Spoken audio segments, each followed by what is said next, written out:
Welcome to the NBA Coast to Coast podcast brought to you by thelines.com. Coming to you from the West Coast, Josh Lander, joined by my guy Nate Weitzer on the East Coast. And we are back after a little Thanksgiving break, which means we have about 14 games on this slate tonight, Nate. Super full out here in the NBA. We are bringing you a couple game videos today and our player props, so make sure to like and subscribe to that page. Continue to follow along with us. We are coming back to you each and every weekday of this regular season. Also want you to head to thelines.com. We've got our great written content up there for you guys all season long, and our odds finder tool that you can use to go ahead and make sure you're getting the best juice available on all those NBA bets this season. Nate, let's go ahead and get into this giant slate tonight and then talk about our first game. The Pelicans are in Memphis taking on the Grizz. Yep, we got Minnesota right now -5 at Charlotte to open things. The Sixers still dealing with several injuries, +2.5 at Orlando. Blazers still without Dame, +3.5 at Knicks. Lakers are -3 at the Spurs, and LeBron James expected to play tonight, first time in close to 3 weeks. We will break that game down for you in another video. Wizards +3 at the Heat. The Kangs +8 at Boston. To the top two offenses in the NBA, totals at 238 there. Certainly going to watch that game. I don't know if I'll bet on it. Hawks are -7 at Houston. Bulls -3 at Thunder. Billy Donovan's revenge there. Cavs +4 at Bucks. The Nets are up to -3.5 at Pacers. I saw that much closer to a pick 'em before. And in this game, Pelicans are +3 at Memphis. Then we got Suns -12 hosting the Pistons, Warriors -8 hosting the Jazz, and then the Clippers are 3-point dogs at home. Nikola Jokic probable for the Nuggets as they visit. Is it still called Crypto Arena or just crypto not a thing anymore? Okay, good. I think that one's still alive, but probably soon coming down. Okay. But we are in Memphis for this one. NOLA. Without CJ McCollum, who's out with health and safety protocols, Trey Murphy, game time decision with the foot injury. They're going to try to keep rolling here. Equally important guy out for Memphis is Desmond Bane. Maybe even more important. They're 1-5 now without him and 9-3 with him this year. Offensive rating dips from nearly 118 to 106. They're scoring 10 points per game fewer. Eight fewer free throw attempts, and they've struggled recently overall. 3-6 against the spread, 4-5 straight up in their last 9 here. That includes an 11-point loss in New Orleans. Zion Williamson did not play in that game. So for me, you lose CJ if you're the Pellies, but you get Point Zion, who really hasn't had to be unleashed yet in his 2 games back from the foot injury. But he's just scoring at such a ridiculous rate. 27 points in 23 minutes, 32 points in 27 minutes against that laughable Spurs defense that we'll talk about in a minute. 14 for 18 from the floor, just getting right to the rim. Memphis might do a little bit of a better job guarding him, but they've not been the same paint denial team this year. A little bit better since Triple J came back, but they're still allowing 52 paint points at home, 5 more than on the road. Allowing the second most assists per game overall. They're 24th in opponents' three-point shooting. And recently, they've been struggling to score the ball. Like I said, without Bane, 7th worst three-point percentage. He's their sniper. They're 21st in assists per game. And that was kind of the key in this last matchup is NOLA, gave Ja the old like Steve Nash treatment. Like, all right, you want to score? You score 36? Sure. We're not going to let you get anyone else going. And Ja only had 4 assists. Memphis had 16 assists as a team, while New Orleans spread them out and passed it around using that balance that they have, 31-10 assist to turnover ratio. So that led to an 11-point win, even though they lost the rebounding battle. Even though they got outshot 25-12 at the line at home, which is surprising. But with Zion back, I don't think they're losing that free throw battle as much. CJ out makes me actually feel like a little more confident on the defensive end for New Orleans, because obviously we'll see more Alvarado, right? Who was a +15 off the bench in that game. Larry Nance +16, also an incredible defender, going to do a good job on Triple J. And so you get more Alvarado on Ja, making it probably difficult for him to score or facilitate with all the attention on him. John Conchar is questionable. He's been playing a huge role filling in for Bane. He can't do the same things, but he's been doing his best to fill that void. And Santi Aldama pretty much doubtful with an illness. So, like, who's Ja's number 2 guy? And we get to Dillon Brooks, a.k.a. Chucky, who just loves to throw it up wherever he is on the court. He went 6 for 18 in this last matchup.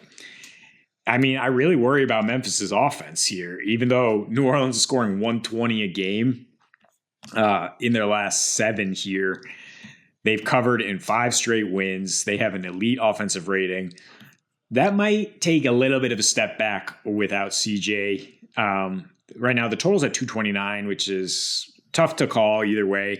For me, I mean, I'm taking New Orleans on the money line. If they're going to be dogs in this spot, I mean, they're playing much better basketball at both ends right now. They're playing like a top 10 team for sure. Memphis, we still don't know what they are. I mean, because they're missing their second most important player. And right now, yeah, I think especially with the depth issues they've had after the offseason they had, if they're going to miss Bane plus 2 other guys who have been great filling in this year, I'm definitely going with New Orleans. Yeah, I'm just going to touch on the Dillon Chucky Brooks point for a minute, because on the season he's shooting 33% from 3, not great. In the last 5 without Desmond Bane, Chucky shooting 24% from 3, still putting up the same roughly 8 to 9 threes a game, making less than 3 of them. So that's let's just go ahead and compound the issue of Desmond Bane being out by throwing Dillon Brooks at the problem and watching him chuck up threes that he's not making and taking terrible shots. Man, did I do a 180 on that guy after his first season, just watching the decisions that he makes. And it's been a pretty big issue for them. They're still like doing the same things even without Desmond Bane in terms of the way that they play. They're still going fast break points, second chance points, offensive rebounds, right? All that kind of stuff is still kind of like how they're attacking. Just attack with athleticism and height. But it's not working because everything else isn't working. All the stats that you said about Desmond Bane and what he brings to the team from a shooting standpoint, a spreading the floor standpoint, and having a second ball handler on the floor with Ja in a way that you feel comfortable that he can also set something up for himself and others. Because I mean, I love a lot of, I love Triple J. I really do. I'm still going to stand for him and his abilities. But you're not good enough if he's your sort of almost second option in terms of like go get a bucket, right? Like that's not necessarily what you want his role to be consistently. In the last 5 without Desmond Bane, just to be very specific about what they've been doing, 7th fewest points per game with the 7th worst 3-point percentage. As you mentioned, that just dips all the way down to 30% as a team. They do have in those 5 games the 3rd most free throw attempts. They actually attempt more free throws without Desmond Bane. That stat can be a little tricky because it's very misleading, but they attempt more without him, probably because they're not kicking much out, I would imagine, at that point without the 3-point shooters. But they also have the 3rd worst free throw percentage in those last 5 games as they're shooting like 24 and making like 17. So it's also about who's getting to the line.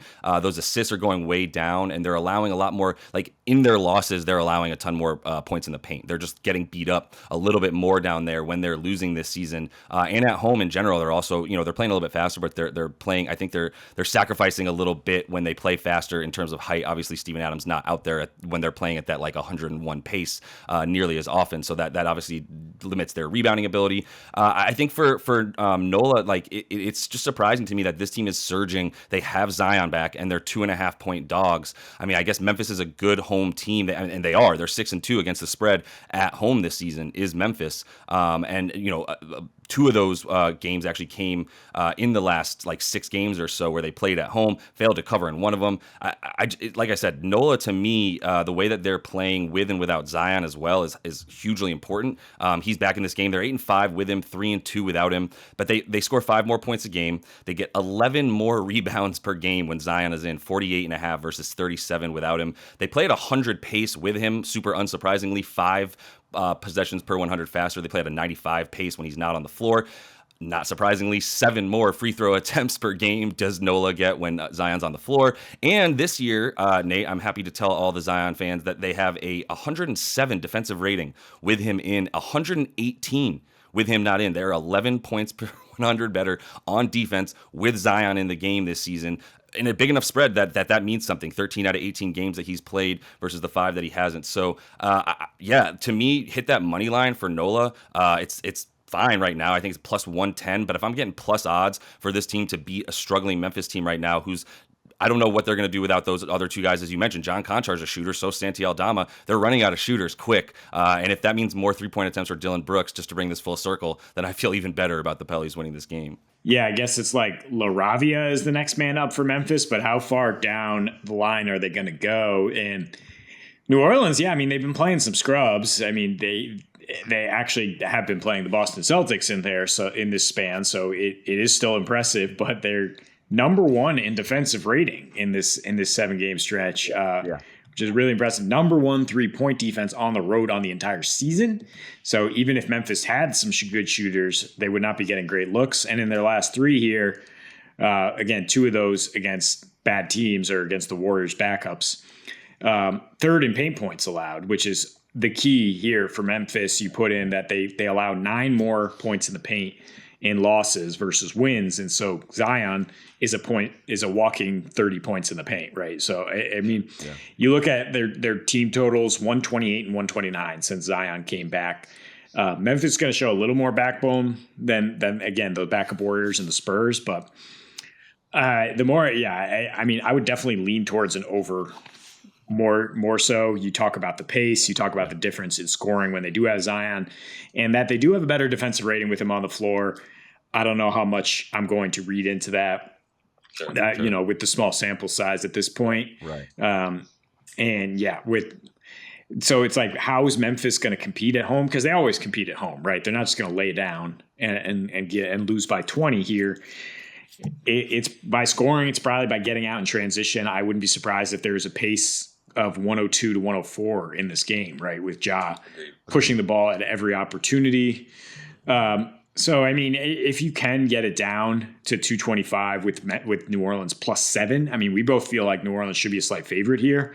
I think that's great money there. But I also don't mind just parlaying money line New Orleans plus the over, because their path to victory is scoring a bunch. I think, you know, that could get you some real juicy odds as well.